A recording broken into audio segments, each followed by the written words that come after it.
Salut à tous et bienvenue sur votre chaîne Real Madrid Info.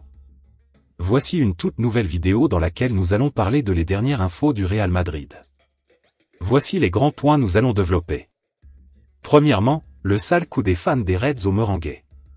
Ensuite, réunion au sommet avant le choc pour un transfert XXL. Et, Ancelotti perd son sang-froid à cause de Vinicius. Et d'autres infos du Real Madrid. Je vous explique tous dans quelques secondes. Donc, restez juste qu'à la fin de la vidéo pour ne rien manquer.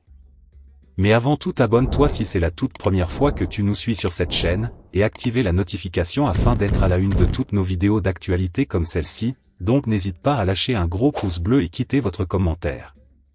Si c'est fait les amis, on y va. Raúl Asensio, le message d'espoir envoyé à la Fabrica. Un fossé semblait s'être créé entre l'équipe première et son académie, mais les deux premiers matchs de Raúl Asensio sous Ancelotti pourraient avoir ouvert la voie aux jeunes vers l'effectif professionnel. Raúl Asensio est devenu un motif d'espoir pour la Fabrica. Avec l'avalanche de blessures qui a déferlé sur le Real Madrid, des questions se sont posées sur les options à la disposition du club pour y pallier. Si la direction a regardé à l'extérieur du club pour se renforcer sur le marché, dans la Fabrica on s'attendait à ce que des jeunes soient employés. Cependant, la lourde blessure de Dani Carvajal a été compensée en interne avec Lucas Vázquez et Federico Valverde, sans réellement recourir à l'académie. On notera simplement la montée de Jesus Fortea avec les pros, afin de faire le nombre à l'entraînement. Toutefois, une autre opportunité, bien malheureuse encore, va se proposer à un jeune. Contre le Osasuna, Carlo Ancelotti fait monter Raúl Asensio depuis le Castilla dans l'objectif de rendre son banc plus profond. C'est la conséquence indirecte de la blessure d'Aurélien Tchouaméni, qui, bien que titulaire au milieu de terrain, était considéré comme une option de rotation en défense centrale. Sans le Français, l'Italien ne se retrouvait qu'avec ses deux titulaires, Rudiger et Militao, et le très peu rassurant Jesus Valeo sur le banc. Raúl Asensio a ainsi eu sa place sur le banc, et le destin a voulu que le central brésilien se blesse gravement, cédant ainsi sa place à la 30e minute au jeune espagnol de 21 ans. Raúl Asensio a été rassurant tout de suite alors que Carlo Ancelotti a été contraint par des éléments extérieurs de lui donner sa chance. Ensuite c'est le joueur et son talent qui ont fait le reste. Il a récidivé contre le Leganés et apparaît maintenant comme une option très sérieuse pour épauler Antonio Rudiger en attendant le retour des blessés. C'est un petit succès pour l'académie, qui avait jusque-là du mal à faire monter des joueurs en équipe première. Il faut aussi souligner que les joueurs qui ont rejoint les pros ont enchaîné les blessures, que ce soit Jacobo Ramon ou Joan Martinez. La faute a pas de chance. Cependant, l'entraîneur italien pourrait être moins frileux au sujet des Cantrano après ce premier succès. Il faudra évidemment que Raúl Asensio passe l'épreuve du feu en tant que titulaire à Anfield, mais il ne sera pas seul puisque Gonzalo Garcia a aussi été convoqué. L'autre information. Liverpool, Real Madrid, Mbappé, 3 semaines pour marquer son territoire en l'absence de Vinicius. Touché aux ischio-jambiers, Vinicius laisse le champ libre à Kylian Mbappé sur le côté gauche de l'attaque du Real Madrid. Une occasion unique à saisir pour l'attaquant français. Le code de l'élégance interdit de se réjouir des blessures d'autrui, mais il serait difficile de reprocher à Kylian Mbappé de se frotter les mains devant l'absence de Vinicius. À son tour victime des rythmes infernaux qu'il a dénoncés sur ses réseaux, le Brésilien, touché aux ischio-jambiers, sera absent pendant approximativement 3 semaines, et ouvre pour la première fois la porte du leadership offensif à l'ancien attaquant du PSG, puisque Rodrigo est également sur le flanc. Contre Liverpool, en Ligue des Champions, Mbappé est assuré d'avoir la liberté d'occuper sa zone préférentielle sur le côté gauche de l'attaque du Real Madrid, poste auquel il a d'ailleurs été clairement aligné par Carlo Ancelotti face à Leganés, avec Vinicius sur le terrain qui occupait plutôt la zone centrale. C'est dire où on en est pour remettre Mbappé en confiance à Madrid. Expérience concluante puisque l'international français a réalisé une bonne première demi-heure dans le contenu en plus d'avoir inscrit un but, même si on était encore loin de la version cheat code de Bondy édition de luxe des grandes années, à l'image d'un deuxième acte pas loin d'être indigent dans ses dribbles et ses appels. Il lui appartient désormais de répéter cette performance à plus haut niveau et sur la durée de l'absence de Vini pour enfin s'affirmer au niveau que Florentino Pérez et Ancelotti sont en droit d'attendre d'une telle signature. Le faire contre les Reds, leader de la Ligue des Champions avant le début de la 5e journée, serait un bon début, alors que les Madrilènes ont déjà paumé 2 fois et sont englués dans le ventre mou de la C1. Les Anglais s'en méfient comme la peste malgré son début de saison en demi-teinte, ou alors ils font bien semblant dans toutes les positions où ils jouent, c'est l'un des meilleurs joueurs du monde, estime Arne Slot. Pour l'aider dans son opération pipi sur le territoire de Vini, Kylian Mbappé pourra bénéficier du meilleur positionnement de l'autre homme fort du collectif merengue, Jude Bellingham. En l'absence du Brésilien, l'Anglais pourra retrouver une zone d'influence plus grande, avec plus de projection vers l'avant, comme la saison passée, quand il arrivait en deuxième lame pour planter but sur but et être élu meilleur joueur du championnat espagnol. Si ces deux-là trouvent une complémentarité, tout le monde en sortira grandi, même si le Real arrive sur la Mercé dans ses petits souliers, avec la moitié de ses défenseurs à l'hôpital et l'autre à l'école primaire. De passage en conférence de presse, l'Anglais, lui aussi en souffrance depuis le début de la saison dans son expression individuelle, a d'ailleurs eu un mot pour son nouveau coéquipier. Cette année, nous avons signé l'un des meilleurs joueurs de cette génération. Il a marqué un nombre incroyable de buts, donc c'est évident que nous attendons de lui qu'il fasse de même avec nous. La balle est dans le camp de Mbappé. La pression aussi. On imagine d'ici le plateau enflammé du Chiringuito si le capitaine des Bleus passe une nouvelle fois au travers d'une grande soirée européenne avec son nouveau maillot.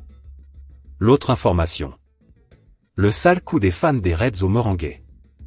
À Liverpool, les supporters des Reds ont décidé d'accueillir les joueurs du Real Madrid. À leur manière. C'est le choc de la semaine en Ligue des Champions, le remake de la finale de la C1 2022. Sur la pelouse d'Anfield, Liverpool, seule équipe à avoir remporté tous ses matchs dans cette nouvelle formule de la Coupe d'Europe, accueille un Real Madrid en grande difficulté et particulièrement marqué par les blessures dans son effectif. Un succès des Reds plongerait la Maison Blanche dans une situation particulièrement délicate tandis qu'une victoire espagnole relancerait complètement cette campagne 2024-2025. Arrivés hier, les coéquipiers de Kylian Mbappé ont pu prendre leur quartier dans le nord de l'Angleterre, et ils ont reçu un accueil spécial. Comme le dévoile ce matin la Cadena Copé, les hommes de Carlo Ancelotti ont vu leur nuit être perturbés par des tirs de pétards aux alentours de 2 heures du matin. Sans aucun doute des fans des Reds trop impatients et qui n'arrivaient pas à trouver le sommeil avant cette grande nuit européenne. De quoi d'ores et déjà lancer une affiche qui n'avait pas besoin de cela pour être déjà très excitante. L'autre information. Réunion au sommet avant le choc pour un transfert XXL. L'avant-match entre Liverpool et le Real Madrid va donner lieu à une rencontre au sommet entre les dirigeants des deux écuries. Ce soir, le Real Madrid va jouer une partie de sa saison.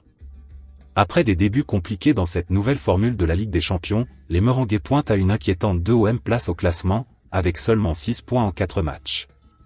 Pour ne rien arranger à la situation, les hommes de Carlo Ancelotti, qui doit faire avec un groupe décimé par les blessures, se déplacent sur la pelouse de la seule équipe à avoir remporté ses 4 premiers matchs, le Liverpool d'Arne Slot, qui marche aussi sur la Premier League avec 8 points d'avance sur Manchester City en championnat.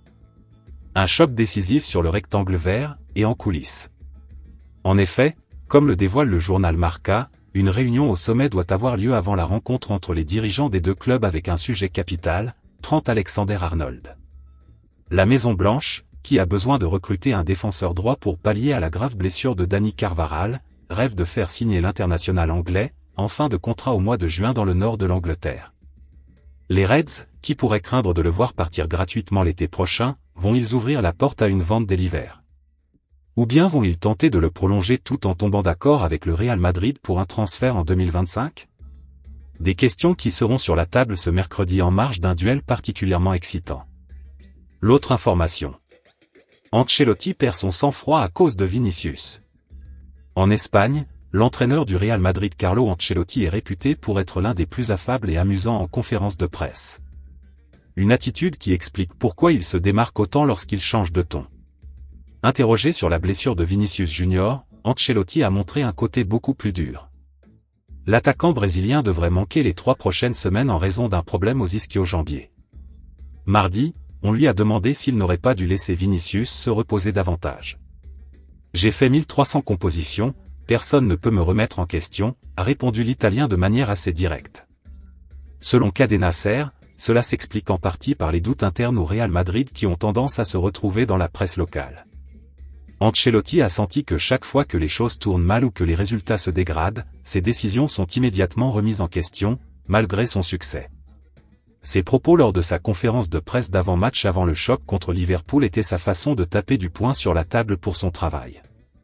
Ancelotti est bien conscient que la sécurité de l'emploi est très limitée dans la capitale espagnole, mais il n'a jamais bénéficié du soutien indéfectible de Zinedine Zidane ou de José Mourinho à l'époque.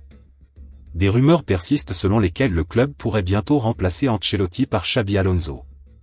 L'autre information. Real Madrid, Bellingham met un vent à Liverpool. Malgré les rumeurs le rapprochant de Liverpool, Jude Bellingham entend bien rester fidèle au Real Madrid. Jude Bellingham, étincelant depuis son arrivée au Real Madrid à l'été 2023, a une nouvelle fois exprimé son attachement au club madrilène. Avant le choc de Ligue des Champions contre Liverpool ce mercredi, le milieu de terrain anglais a réaffirmé son désir de construire une carrière sur le long terme avec les Merengues. Un futur transfert à Liverpool ? Je pense que les 10 ou 15 prochaines années seront faites de blanc pour moi. Je suis très heureux à Madrid, a confié l'ancien joueur du Borussia Dortmund à TNT Sport. À seulement 21 ans, Bellingham, auteur de 14 matchs et 2 buts toutes compétitions confondues cette saison, s'impose comme un pilier incontournable de l'équipe, pour le plus grand bonheur des supporters madrilènes.